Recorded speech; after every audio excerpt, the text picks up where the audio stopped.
So ano siya, tawag natin dito mongrel. Daming garapata.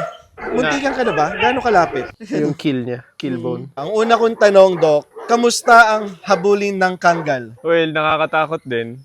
Parang nagulat kasi ako eh. Talagang bulaga eh. Kasi kung katulad niyan, yung kulungan mo, kita mo yung loob eh. Yun. Yun wala eh. Di ba may cover sa harap? May nakalagay na parang board eh. Tama. So parang yung isang aso mo nakita ko. Okay.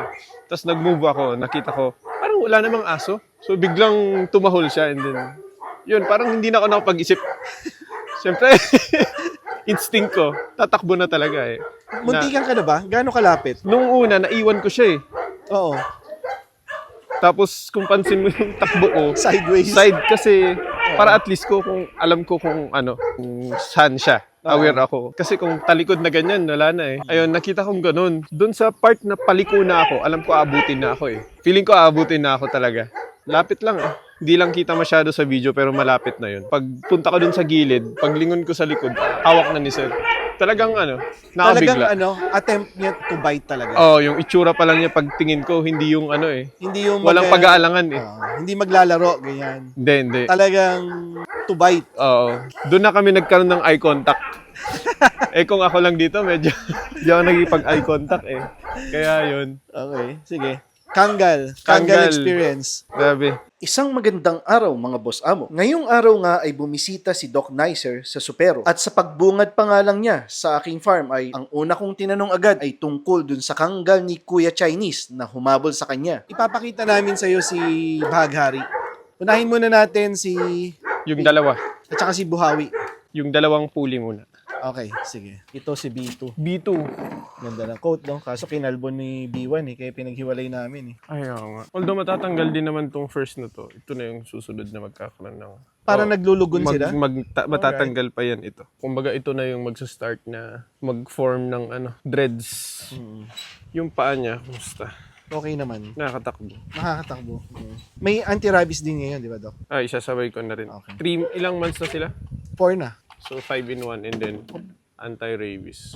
Yun mga boss amo, sa mga naghihintay ng update kay B1, B2 at Buhawi, eto na po ang update sa kanila. Sila po ay 4 months old na at bibigyan na sila ng anti-rabies vaccine. At yun nga, pagkatapos ng 2 weeks after the vaccine ay pwede na naming i-introduce ang tatlong to sa lahat ng miyembro ng pack. Nauna nang tinurukan si B2 at eto naman si B1. At makikita nyo na si B1 ay kahit na may karayom ay hindi siya natatakot at wala siyang reaction dito. Indikasyon na ang aso ay kalmado. Ayan oh. Oh, wow.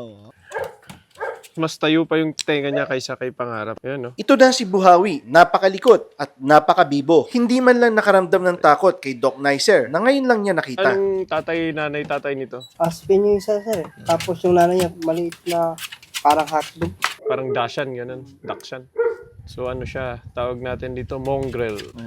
Unknown ancestry. Ano to? Mini Belgian Malinois. Siguro halos kaidaran lang din nung dalawa. So ganun din, na-deworm na siya. So ang ibibigay ko is rabies and then yung 5 in 1. Tama si Doc Nicer. Ang tawag sa aspin na to ay mongrel. Iyan ang tawag sa anumang aso na hindi mo alam kung ano ang origin. Iyan ang English sa tinatawag nating aspin. At ang aspin, ang mga asong madalas hindi pinapansin. Ang aspin ay ang asong madalas iwan ng amo bilang isang bantay na kung minsan ay nakatali sa ilalim ng matinding sikat ng araw. At kung umuulan naman ay literal na basang-basa sa ulan. At kung nakaalpas naman ay sila yung mga asong madalas mabanlian ng tubig, madalas masagasaan, at kung dapuan man ng sakit ay mamamatay nang hindi man lang nagkaroon na magandang himlayan. Ito na si Bahaghari at ngayong araw ay ang ikatlong araw niya sa Supero. At dahil nga hindi updated ang bakuna niya ay isinabay ko na siya sa bakuna ng 3. At dahil din hindi namin alam ang ugali niya at baka hindi siya sanay sa mga veterinaryo ay baka pag tinurukan siya ay dun siya mangagat. Ang problema namin dahil nga wala siyang anti-rabies vaccine na updated ay pag nakagat kami ay delikado.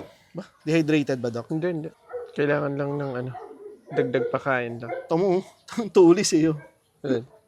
Yung kill niya, kill bone. Ikukondisyon muna namin si Bahaghari, papatabain, papalakasin, bago namin ibigay ang buhay ng aso na nararapat sa kanya. Yun lang po sa ngayon at maraming salamat sa panonood.